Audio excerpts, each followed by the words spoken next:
ہے. اللہ تعالیٰ فرماتا ہے اینما تکونوا یدرککم الموت ولو کنتم فی بروج مشیدہ. تم جہاں کہیں پر بھی جاؤ موت تمہیں آ کر پکڑے گی. بروج مشیدہ کا مطلب ہوتا ہے بہت ہی پکے محل میں بھی اگر تم بیٹھ جاؤ, بہت مضبوط محل میں تم بیٹھ جاؤ, موت آنا ہے وہاں پر بھی آئے گی. ہم نے دیکھا ہے بڑے بڑے محلات میں رہنے والے بھی اور جنہوں نے آسمان چھوتی ہوئی عمارتیں بنائی وہ بھی موت کے ہتھے چڑھی گئے. موت تو آنا ہے. آج ہمارا حال یہ ہوتا ہے کہ دنیا میں اس قدر مصروف ہو جاتے ہیں کہ موت کو بھول جاتے ہیں. تمہیں پتہ بھی ہے کہ اچانک آنے والی یہ موت بالکل مہلت نہیں دیتی, بالکل مہلت نہیں دیتی. آپ اگر آس پاس میں اپنی نظریں ڈالیں تو آپ کے دوستوں میں کئی جا چکے ہوں گے, جن کی عمر زیادہ نہیں تھی وہ جا چکے. موت کے لیے عمر کوئی متعین نہیں ہے کہ بڑھاپے میں آئے گی یا بیماری سے آئے گی. اچھے لوگوں کو بھی موت آ جاتی ہے, چلتے پھرتے لوگوں کا جنازہ آ جاتا ہے. کسی کے لیے بھی کوئی وقت معین نہیں. اور قرآن میں اللہ تعالیٰ یہ فرماتا ہے اگر بندہ موت سے بھاگنے کے لیے, جس کو کہتے ہیں پریکاشن لینا, کہیں جا کر کے محفوظ مقام پر چھپنے کی کوشش کرتا ہے, وہ آئے گی موت. بزرگوں نے ایک حکایت لکھی ہے کہ ایک بادشاہ کو نجومیوں نے بتایا تھا کہ فلاں دن تمہاری موت آنے والی ہے. نجومی ستاروں کا علم جاننے والے اٹکل پچھو سے کچھ نہ کچھ تو بتا دیتے تھے. تو اس بادشاہ کو نجومیوں نے جب دن بتایا, اس دن اس نے کیا کیا, ایک ایسا حجرہ, ایک کمرہ بنایا جس میں کوئی چیز آ ہی نہیں سکتی, کوئی چیز نہیں. صرف اس نے ایک سوراخ رکھا ہوا کے لیے, اور اس میں سے مچھر بھی نہ آ سکے, مکھی بھی نہ آ سکے. اس حجرے کے اندر وہ چلا گیا. وہ پورا دن اس کو تھا کہ میں موت کو چکما دے دوں گا. اور نجومیوں نے یہ بتایا تھا کہ بچھو کے ڈنک مارنے سے تمہاری موت آئے گی. اس نے کہا بس مجھے بچھو سے بچنا ہے, بچھو نہ آنے پائے ایسا میں پورا انتظام کر لوں گا. اس نے پورا ایک راؤنڈ شیپ کا کمرہ بنایا اور اس میں اندر بند ہو گیا. لیکن اس کی ایک کمزوری یہ تھی کہ اس کا گھوڑا تھا, بہت بے حد اس کو عزیز تھا. وہ گھوڑے کو چھوڑ کر کبھی رہتا نہیں تھا. اس نے کہا مجھے اور میرے گھوڑے کو بند کر دو, آج موت کا دن ہے. اگر آج کے دن میں نے موت کو چکما دے دیا تو پھر ہمیشہ کی زندگی ہے. ٹائم اگر ٹل گیا تو پھر موت نہیں آئے گی. تو وہ اس نیت سے وہ روم کے اندر بند ہو گیا اور لوگوں سے کہا کہ کوئی مجھے نہ دروازہ کھولے اور نہ کسی کے لیے دروازہ کھولے, پورا دن گزرنے دو. دن گزرتا رہا, شام کا وقت قریب آیا. اس کے ساتھ تھا اس کا گھوڑا اور وہ کوئی نہیں. اتفاق دیکھیں, اللہ رب العزت کی طرف سے جو سبب بننا ہے وہ بنے گا. اس کے گھوڑے کو بہت تیز چھینک آئی اور اس کی چھینک سے, اس کی ناک سے بچھو نکلا اور اس بادشاہ کو ڈنک مارا اور وہیں اس کی موت ہو گئی. اینما تکونوا یدرککم الموت. اللہ نے فرمایا تم جہاں کہیں رہو موت آ کر پکڑ لے گی. ہمارے علاقے میں ایک ڈاکٹر تھے, وہ کارڈیالوجی تھے, ہارٹ کے اسپیشلسٹ تھے, اور ان کے ہاتھ میں بہت سارے ڈاکٹرز پریکٹس کر کر کے بڑے ماہر بنے, ہارٹ کے اسپیشل ڈاکٹر. اور یہ اخبار میں بھی بات آئی تھی. اس ڈاکٹر کا حال یہ تھا کہ برسوں آپریشن اور سرجری کر کے لوگوں کے ہارٹ صحیح کیے یا بائی پاس کیے, لیکن اتفاق ایسا کہ ایک دن وہ لیب میں اندر ہاسپٹل کے لیبارٹری میں کام کر رہا ہے ڈاکٹر, اور اس کے ساتھ 4 اسسٹنٹ ڈاکٹر بھی ہیں اور نرسز بھی ہیں. سارے کہاں پر, لیب کے اندر, ساری مشینیں بھی موجود ہیں. اس ڈاکٹر کو وہیں پر ہارٹ اٹیک آیا, جو ہارٹ کا خود اسپیشلسٹ ہے, اور دوسرے ڈاکٹرز وہاں پر موجود بھی ہیں. انہوں نے اٹھایا, اسٹریچر پر ڈالا, آئی سی یو میں ہی تھے, لیب کے اندر موجود تھے, لیکن وہ چند منٹوں کے اندر ڈاکٹر کی موت ہو گئی. نہ کوئی ڈاکٹر بچا سکا, نہ اس کو دوا دی جا سکی. سب سے ماہر ہارٹ کا ڈاکٹر ہاسپٹل کے اندر جو سب سے محفوظ جگہ ہو سکتی ہے بیماروں کے لیے، میاں ہمارے گھر میں کسی کو اٹیک آئے تو دوڑ کر کہاں لے جائیں گے؟ ہاسپٹل. اور جو خود کس کے پاس لے جائیں گے؟ ڈاکٹر کے پاس. جو خود ڈاکٹر ہے اور خود ہاسپٹل میں بیٹھا ہوا ہے، اس کو ہی اگر آ جائے، اور قریب میں ڈاکٹرز بھی موجود ہیں لیکن بچا نہ سکے، یہ رب ذوالجلال کا فرمان، جب وعدہ مکمل ہو جائے تو پھر کوئی طاقت تمہیں موت سے روک نہیں سکتی. آپ کو پتہ ہے ایک بہت بڑا شخص ہے دنیا کا جو کئی حکومتیں بدل دیا کرتا تھا، جس کا نام غالباً لنکن ہے، سیمسنگ کمپنی کا. جس سے کوئی تعلق ہوگا آپ سرچ کریں تو پتہ چلے. کوریا کا رہنے والا، اور اس کی وجہ سے حکومتیں بدل دی جاتی تھیں. اس قدر مالدار آدمی، اس کی مرضی کے بغیر تو کوئی حکومت نہیں قائم ہوتی تھی. اتفاق ایسا ہی غالباً 2012 یا 11 کے آس پاس کی بات ہے جہاں تک میرے علم میں چیز آئی. ایسی ایک بیماری میں مبتلا ہو گیا کہ کوما میں چلا گیا، اور اس کا بیٹا تھا ارب پتی نہیں بلکہ اس سے بھی زیادہ، کئی ہزار کروڑ کا مالک. پوری دنیا بھر کے ڈاکٹرز کو بلایا گیا اس کو بستر سے اٹھانے کے لیے، لیکن کوئی ڈاکٹر نہیں اٹھا سکا. کروڑوں کی فیس لی ڈاکٹرز نے، ہر طرح کا علاج کیا. 4 سال تک وہ بستر پر لگا رہا، اس پر نہ جانے کتنی دولت خرچ ہوئی. اخیر میں ڈاکٹروں نے کہا، اربوں روپیے اس کے بستر سے اٹھانے کے لیے جنہوں نے خرچ کیا تھا، بیٹے نے خرچ کیا تھا، ڈاکٹروں نے اخیر میں ہاتھ اٹھا کر کہا اب تیرے باپ کو کوئی نہیں کھڑا کر سکتا، اس کی موت آ چکی ہے، موت ہو گئی. میں یہ کہنا چاہتا ہوں اللہ نے فرمایا تم مضبوط سے مضبوط محل کے اندر کیوں نہ ہو، موت آئے گی. مجھے بتاؤ جس کے پاس دنیا کا اتنا مال پڑا ہوا ہو وہ کیوں نہیں خرید سکا کوئی ایسی دوا جو اس کو بستر سے کھڑا کر سکے؟ یاد رکھیں میرے عزیزو، دنیا کی ساری چیزیں اسی کی طرح دھری کی دھری رہ جائیں گی. جس وقت ہمارا بلاوا آ جائے تم قریب میں لوگوں کو دیکھتے رہ جاؤ گے اور آنکھیں تمہاری کھلی رہ جائیں گی. اسی لیے میرے آقا صلی اللہ علیہ وسلم خود فرماتے ہیں میں ایک سجدے میں جاتا ہوں تو مجھے اس بات کا یقین نہیں ہوتا کہ دوسرے سجدے تک میں زندہ رہوں گا. یہ سید الانبیاء فرما رہے ہیں، رسول رحمت فرما رہے ہیں. اور جس طرح سے آج ہم اپنی موت کو بھول بیٹھے ہیں، گناہوں کی کثرت ہو جاتی ہے، نفس غالب آ جاتا ہے، عیاشیاں شروع ہو جاتی ہیں. موت کا خوف ایسا ہے کہ خود میرے آقا نے فرمایا سب سے بہترین نصیحت کرنے والا تمہاری زندگی میں اگر کوئی ہے تو موت ہے. لوگوں کے جنازے دیکھو اور ان کی بے بسی دیکھو، ان کی مجبوری دیکھو، اور اس کے بعد تم بھی محسوس کرو کہ تمہارے ساتھ بھی یہی کیفیت ہوگی. وہ چھوٹی سی قبر، وہ چھوٹی سی ایک ایسی قبر جس میں نہ چٹائی، نہ تکیا، نہ اوڑھنا، نہ بچھونا، اور ہاتھ چوڑے کرو تو قبر کی دیواریں لگنے لگ جائے، ہاتھ اٹھاؤ تو اوپر کی تختیاں لگنے لگ جائیں. ممبئی والوں کو تو اور بھی چھوٹی قبر ملتی ہے، یہاں تو اتنی چھوٹی ہے کہ ٹیمپرری کھودی جاتی ہے کہ 6 مہینے بعد پھر نکال دینا ہے. میرے عزیزوں، اس ایک چھوٹی سی قبر کے اندر تمہیں برسوں بتانا ہے، برسوں بتانا ہے. اس جسم کے ساتھ وہیں سونا ہے. کبھی میں سوچتا ہوں ہماری آنکھیں اگر بند ہو جائیں اور ہمیں پتہ چلے کہ باہر فلاں فلاں چیزیں ہو رہی ہیں اور ہم کھولنا چاہیں نہیں کھلتی تو بے چینی ہونے لگ جاتی ہے، گھبراہٹ سی ہونے لگتی ہے. قبر میں یہی حال ہوگا کہ تمہارے اطراف ہونے والے سارے معاملات تمہیں پتہ ہوں گے، حتیٰ کہ حضور فرماتے ہیں قبرستان میں چلنے والے کے پیروں کی آواز تک تم سنو گے. مردہ سنتا ہے، سلام تو دور کی بات ہے، پیروں کے چلنے کی آواز بھی سنتا ہے. اور جب سنتا ہے سارے معاملات لیکن آ نہیں سکتا باہر، کسی کو کچھ کہہ نہیں سکتا، بول نہیں سکتا. کیسی بے چینی ہوگی، وہ کیسی گھبراہٹ ہوگی.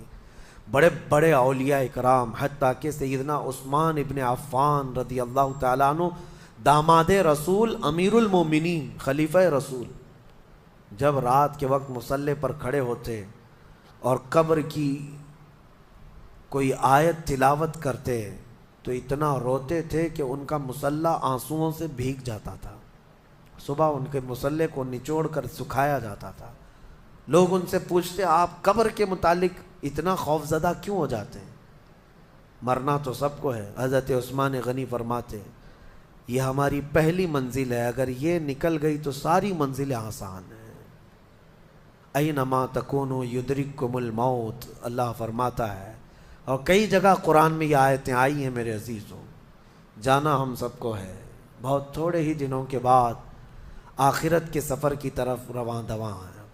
اسی لیے کسی بزرگ نے سچ کہا کہ دنیا میں جتنے راستے ہیں یہ لکھا تو جاتا ہے یہ راستہ فلاں شہر جا رہا ہے، فلاں شہر جا رہا ہے. حقیقت تو یہ ہے کہ سارے راستے قبرستان جا رہے ہیں، وہیں جا کر اینڈ ہوتے ہیں. ممبئی سے پونا جا رہا ہے راستہ، پونا سے بنگلور جا رہا ہے راستہ. بورڈ تو لکھے ہوئے ہیں لیکن اہل تصوف یہ کہتے ہیں یہ تمہاری خام خیالی ہے، لیکن جس راستے پر بھی چلو گے اخیر وہ راستہ تمہیں قبرستان ہی پہنچائے گا. تمہاری زندگی وہیں جا کر اینڈ ہونے ہے.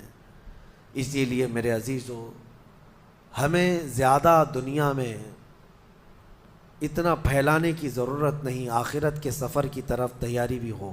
میں یہ نہیں کہتا کہ کمانا نہیں چاہیے، کمائیں، گھر بنائیں، رزق کا حصول، معاش کا حصول سب کے لیے ضروری ہے، لیکن ساتھ میں یہ فکر غالب رہے ہمارے ذہن میں کہ مجھے سب چھوڑ کر جانا ضروری ہے. جب تک تمہارے ذہن میں یہ بات آتی رہے گی میرا آخرت کا سفر باقی ہے، تو ہوگا یہ کہ تم دنیا تو کماتے رہو گے لیکن اپنے مولا سے غافل کبھی نہیں ہوگے. غافل کبھی نہیں. میں وہ زندگی کی بات کر رہا ہوں. آپ جاؤ فیکٹری میں جاؤ، کسی کمپنی میں جاؤ، کسی بزنس میں جاؤ، کسی جاب میں جاؤ، آپ کی دنیا ہے، آپ گھر بناؤ، لیکن ذہن میں اتنی بات رہے کہ میرا مولا مجھے ایک نہ ایک دن بلانے والا ہے. جب یہ فکر رہے گی تو آپ کی نمازیں بھی غائب نہیں ہوں گی، آپ کی آخرت کی یاد. اسی لیے میرے آقا نے فرمایا قبرستان جایا کرو. بعض لوگ یہ کہتے ہیں نا قبروں پر جانا شرک یا بدعت. خود میرے آقا صلی اللہ علیہ وسلم نے فرمایا فزوروا، قبروں کی زیارت کرو. کیوں؟ فإنها تذکر الآخرہ، اس لیے کہ وہ تمہیں آخرت کی یاد دلاتی ہیں. مولا علی کرم اللہ وجہہ الکریم قبرستان جاتے. حضرت سعید ابن مسیب ایک تابعی ہیں، حضرت علی کے ساتھ قبرستان گئے تھے. حضرت علی نے زور سے سلام کیا قبر والوں کو اور پھر پوچھا ہے قبروں والوں کیا حال ہے تمہارے؟ اور اس کے بعد پھر حضرت علی روتے کھڑے ہوئے، آنسو بہنے لگے. حضرت سعید ابن مسیب کہتے ہیں مولا علی سے کیا آپ قبروں والوں سے بات کر رہے ہیں، وہ آپ کی سن رہے ہیں یا آپ سے وہ کچھ جواب دے رہے ہیں؟ حضرت علی کرم اللہ وجہہ الکریم نے فرمایا ہاں، اگر تم سنتے ان کی باتیں تو رو پڑتے. حضرت سعید پوچھتے ہیں کیا کہہ رہے ہیں قبروں والے؟ سنو میرے عزیزوں، حیدر کرار شیر خدا علی مرتضیٰ فرماتے ہیں قبروں والوں سے میں نے پوچھا کیا حال ہے تمہارے؟ تو قبروں والوں نے کہا اے علی مت پوچھو ہمارے حال، جن بالوں کو ہم سجایا کرتے تھے ان بالوں پر تو اللہ نے بچھو چھوڑ دیے. ہمارے وہ چہرے جو غازے سے ملوث تھے، حسین تھے، ہمارے چہروں پر اب خون اور پیپ کے علاوہ کچھ نہیں رہ گیا. ہمارا وہ جسم جس کے سنوارنے کے لیے ہم دن بھر گھنٹوں لگاتے تھے، آج وہ ہماری قبروں میں کیڑوں کی غذا بنا دی گئی ہے. حضرت علی فرماتے ہیں قبروں والوں نے جب ہم سے یہ کہا تو ہم نے رو پڑا، ہمیں رونا آ گیا. یقیناً میرے عزیزوں وہ منزل آپ کی بھی ہے میری بھی ہے، ہمیں بھی جانا ہے، آپ کو بھی جانا ہے. حضرت سفیان ثوری فرماتے ہیں ایک چھوٹی سی بچی کو آپ نے ایک جنازے کے پیچھے جاتے ہوئے دیکھا روتے ہوئے. وہ لڑکی اپنے باپ کے جنازے میں جا رہی تھی، رو رہی تھی اور یہ کہہ رہی تھی اتنی بڑی مصیبت کا دن ہمارے اوپر کبھی آج تک آیا ہی نہیں تھا. حضرت سفیان ثوری نے کہا بیٹا تم پر نہیں، تمہارے باپ پر جو دن آیا وہ کبھی نہیں آیا تھا. موت کا دن، موت کا دن سب سے سخت دن ہے، سب سے سخت دن ہے. موت کس طرح سے آتی ہے پتہ ہے؟ فرمایا گیا جیسے ریشم کے کپڑے کو کانٹوں کی جھاڑی پر ڈال دو اور کپڑا کھینچو، کپڑے کے تار تار نکلتے جائیں گے. فرمایا گیا ملک الموت روح نکالنے کے لیے جب آتے ہیں تو اسی طرح سے روح نکالتے رہتے ہیں. انگلیوں سے، پیروں کی، ہاتھوں کی انگلیوں سے، ناخنوں سے روح نکلتی نکلتی آتی ہے. ایک ایک جوڑ سے روح نکلتی ہے، یہاں تک کہ ناک تک اس کو کھینچ کر کے لایا جاتا ہے. اور قرآن میں اللہ فرماتا ہے تم اگر دیکھو گے کہ روح کیسی نکالی جا رہی ہے، یضربون وجوہہم وادبارہم، فرشتے آتے ہیں پیٹھ پر، پیچھے مارتے ہیں، زور زور سے مارتے ہیں اور پیشانیوں پر مارتے ہیں اور یہ کہتے ہیں اے نکل جا روح۔ اللہ فرماتا ہے تم اگر دیکھو گے کہ فرشتے کس طرح روح نکالتے ہیں تو کانپ کر رہ جاؤ گے، مار مار کر کے روح کو نکالا جاتا ہے۔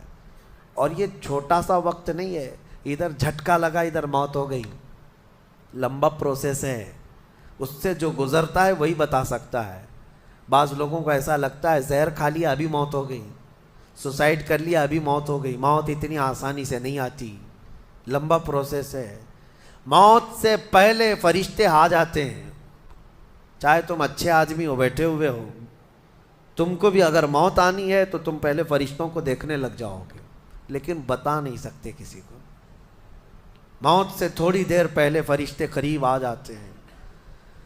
پہلے جماعت فرشتوں کی آتی ہے، پھر ملک الموت آتے ہیں۔ ملک الموت ان فرشتوں کے بیچ آتے ہیں۔ جیسے ہی یہ مرنے والا آدمی ملک الموت کو دیکھ لیتا ہے، پھر اس کے جسم میں کپ کپی طاری ہو جاتی ہے، اور ایسی کپ کپی طاری ہوتی ہے کہ کبھی پیشاب نکل جاتا ہے، کبھی پخانہ نکل جاتا ہے۔ اکثر دیکھنا مرنے والوں کی نجاست نکل جاتی ہے۔ ملک الموت کو وہ بہت قریب سے دیکھتا ہے، اور ان کی دو شکلیں ہیں، ایک بہت بھیانک شکل ہے، اس کو دیکھنا ہی عذاب ہے، اور ایک بہت خوبصورت شکل ہے، ان کو دیکھنا ہی رحمت ہے۔ وہ نیک بندوں کی روح نکالنے کے لیے جب جاتے ہیں تو خوبصورت شکل میں جاتے ہیں، اور جب گنہگاروں کی روح نکالنے جاتے ہیں تو بھیانک شکل میں جاتے ہیں، اور ان کو دیکھتے ہی مرنے والے کا جسم پیلا پڑ جاتا ہے، پیشانی اکھڑ جاتی، آنکھیں پھٹی رہ جاتی، اور پھر خرخرا آنے لگ جاتا ہے، یعنی خرخر کی آواز تیز ہو جاتی ہے۔ وہ بولنا چاہتا ہے اپنے پاس والوں کو، لیکن بول نہیں سکتا، بند ہو جاتا ہے۔ یہ وہ وقت ہے جب اس کے توبہ کا دروازہ بھی بند ہو جاتا ہے۔ اب اگر فرشتوں کو دیکھ کر کوئی توبہ بھی کر لیا، ایمان لایا، تو اس کا ایمان قبول نہیں۔ اس وقت سے پہلے پہلے تک جو بھی ایمان لایا یا توبہ کیا، اس کی توبہ قبول ہے۔ لیکن موت کا خرخرا آ گیا اور فرشتوں کو دیکھ لیا، اس کے بعد بہت سارے کافر بھی پکاریں گے کہ ہم ایمان لاتے ہیں اللہ پر، نہیں، اب ایمان قبول نہیں ہوگا۔ موت اتنی آسانی سے نہیں آتی، اس کا پروسیس ہے۔ فرشتے آتے ہیں، ملک الموت آتے ہیں، پھر اس کے بعد اس کو گھور کر دیکھتے ہیں، پھر اس کو چت لٹا دیا جاتا ہے، یا جس حالت میں بھی ہے وہ گر جاتا ہے، کھڑا ہے تو گرتا ہے، بیٹھا ہے تو گرتا ہے، موت آنے سے پہلے لڑک جاتا ہے۔ یہ ضروری بھی نہیں ہے کہ آج میں اپنے آپ کو سنبھال کر بیٹھا ہوں، اگر میری موت آنی ہے اسی کرسی سے گر جاؤں، اسی جگہ سے ہم گر جائیں گے۔ اور اس کے بعد ملک الموت روح کھینچنا شروع کرتے ہیں، پیروں کے ناخنوں سے لے کر ہاتھوں کے ناخنوں سے لے کر اس کے جسم کے ہر حصے سے لے کر ناک تک کھینچتے ہوئے لاتے ہیں، اور اس کے بعد جب پوری روح نکل جاتی ہے وہ لے کر کے چلتے رہتے ہیں، اور مردہ ان کو جاتے ہوئے دیکھتا رہتا ہے، آنکھیں سب سے لاسٹ میں کھلی رہتی، کسی بھی مرنے والے کی آنکھیں بند نہیں رہتی، کھلی رہتی، وہ دیکھتا رہتا ہے۔ اسی لیے حدیث پاک میں ہے جب کسی کی روح نکل جائے تو سب سے پہلے تم اس کی آنکھیں بند کر دو، ہمیں بند کرنا ہوتا ہے، اور اس کے بعد منہ بھی کھلا رہ جاتا ہے، منہ اوپن رہ جاتا ہے، فرمایا گیا منہ کو دبا کر بند کر دو۔ یہ سب نشانیاں ہیں میرے عزیزوں موت کی سختیوں کی۔ آپ کو پتہ ہے جب رسول کریم صلی اللہ تعالیٰ علیہ وسلم کی وفات آئی، اللہ اکبر، نزع کا عالم اتنا سخت تھا کہ بار بار حضور اکرم صلی اللہ علیہ وسلم کو پورے پانی کے مٹکے انڈیل دیے جا رہے تھے، 3 مٹکے حضور پر انڈیل دیے گئے موت سے پہلے، اور حضور اس کے بعد تھوڑا آرام محسوس کرتے اور پھر شدت کا بخار، اور وہ آخری وقت تھا جب حضرت فاطمہ آپ کے پاس آئی تھی، حضور نے ان کے کان میں بتا دیا، وہ رونے لگ گئی۔ کیا کہا تھا؟ حضرت فاطمہ کہتی ہیں حضور نے فرمایا اے فاطمہ اب میں جا رہا ہوں، میرا آخری وقت ہے۔ پھر ایک دوسرے کان میں ان سے کہا میرے خاندان میں سے سب سے پہلے تم مجھ سے ملنے والی. آج یوم فاطمہ بھی ہے، سیدہ کائنات کا آج یوم وصال ہے، 4 رمضان المبارک. تو رسول کریم صلی اللہ تعالیٰ علیہ وسلم حضرت عائشہ صدیقہ کے سینے سے سر لگا کر لیٹے ہوئے تھے. حضرت عائشہ فرماتی ہیں سنو، مجھے پتہ ہی نہیں تھا. حضور حضرت عائشہ سے زیادہ محبت کرتے تھے، اسی لیے آخر وقت میں حضرت عائشہ کے ہی حجرے میں رہنے لگے، باقی دوسری بیویوں کیا نہیں جاتے. حضرت عائشہ کہتی میں حضور اکرم صلی اللہ تعالیٰ علیہ وسلم کو کبھی مسواک دے رہی، کبھی پانی کے چھڑکاؤ کر رہی. تھوڑی دیر کے بعد حضور اکرم صلی اللہ تعالیٰ علیہ وسلم لیٹے لیٹے اسی طرح رہ گئے. حضرت عائشہ کہتی ہے میرے سینے پر حضور کا سر تھا، وہ اتنا بھاری ہو گیا مجھے لگتا تھا کہ میری پسلیاں ٹوٹ جائیں گی. یہ حضرت عائشہ کہتی ہیں مجھے ایسا لگتا تھا کہ میری پسلیاں ٹوٹ جائیں گی. ہوا کیا تھا؟ حضرت عائشہ فرماتی ہیں دروازے پر جبرائیل امین آئے، روح نکلنے سے پہلے کی بات ہے. حضرت عائشہ فرماتی ہیں حضور کے پاس جبرائیل آخری بار آئے، وہ غمگین حالت میں آئے یا جس حالت میں ہو. حضرت رسول کریم صلی اللہ علیہ وسلم سے عرض کرنے لگے یا رسول اللہ، دروازے پر موت کا فرشتہ کھڑا ہے، آپ کی اجازت چاہتا ہے، اگر آپ اجازت دے دیں تو آئے گا اور آپ کی روح پاک کو اللہ کے حضور لے جائے گا. اور یا رسول اللہ، آج سے پہلے اس فرشتے نے کسی سے اجازت نہیں لی اور قیامت تک کسی کی روح نکالنے کے لیے وہ اجازت لے گا بھی نہیں. یہ صرف رسول پاک کی خصوصیت تھی. حضور نے فرمایا آنے دو. ملک الموت آئے اور جب حضور کی اجازت سے روح نکالی تو حضرت عائشہ کہتی ہیں اتنا بھاری ہو گیا تھا سر کہ مجھے لگتا تھا کہ میری پسلیاں ٹوٹ جائیں گی سینے کی. اور اس کے بعد حضرت عائشہ فرماتی ہیں میں نے حضور کے سر مبارک کو نیچے کی طرف کیا، مجھے پتہ بھی نہیں تھا کہ حضور کا انتقال ہوا. میں حضور اکرم صلی اللہ علیہ وسلم سے باتیں کرنے میں مصروف تھی، اسی میں حضرت ابوبکر صدیق حجرے میں آئے. پوچھا عائشہ کیا حال ہے حضور کا؟ حضور اکرم صلی اللہ علیہ وسلم کو دیکھا حضرت ابوبکر نے اور پیشانی مبارکہ پر ہاتھ رکھا تو وہ بہت ٹھنڈی تھی. ماتھے کو بوسہ دیا اور ایک آہ بھری اور ایک جملہ کہا تھا یا رسول اللہ، ایک بار موت آنی تھی وہ آپ پر آ گئی، اب موت کی سختی اللہ دوبارہ کبھی آپ کو نہیں عطا کرے گا. موت کی سختی کیونکہ حضور کو انہوں نے دیکھا تھا، کئی دنوں سے تکلیف تھی، 13 دن تک حضور پاک صلی اللہ علیہ وسلم کو تکلیف تھی، 13 دن تک. حضرت ابوبکر کہتے ہیں یا رسول اللہ، اب موت کی سختی دوبارہ کبھی نہیں آئے گی، جو اللہ کا وعدہ تھا وہ پورا ہو گیا. پورا کھل کر کے رو بھی نہیں پا رہے تھے ابوبکر صدیق اور اپنے اندر دبا بھی نہیں پا رہے تھے. موت کی سختی انہوں نے دیکھا اور اس کے بعد کہا اے عائشہ کیا دیکھ رہی ہو، اللہ کے رسول ہم سے رخصت ہو چکے. پھر انہوں نے آ کر مسجد میں اعلان کیا اے لوگو، اللہ کے نبی کا انتقال ہو چکا. اب مجھے یہاں یہ بتانا ہے اگر موت سے کوئی بچ سکتا تھا تو سب سے پہلا نمبر تو رسول اللہ کا ہونا چاہیے تھا، کیونکہ اللہ کے سب سے محبوب نبی وہی ہیں.